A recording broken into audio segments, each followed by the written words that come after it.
உங்கள் உடல் உங்கள் பலம். உங்கள் குடல் உங்கள் மையமாகும். அவற்றை புனித சக்தியாக கருதுங்கள். நான் என் உடலை ஒழுக்கத்துடனும் மரியாதையுடனும் பராமரிக்கிறேன்.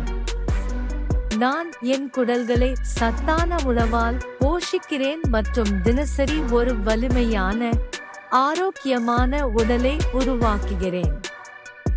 நான் என் உடலை ஒழுக்கத்துடனும் மரியாதையுடனும் பராமரிக்கிறேன். நான் என் குடல்களை சத்தான உணவால் போஷிக்கிறேன் மற்றும் தினசரி ஒரு வலிமையான, ஆரோக்கியமான உடலை உருவாக்குகிறேன். நான் என் உடலை ஒழுக்கத்துடனும் மரியாதையுடனும் பராமரிக்கிறேன்.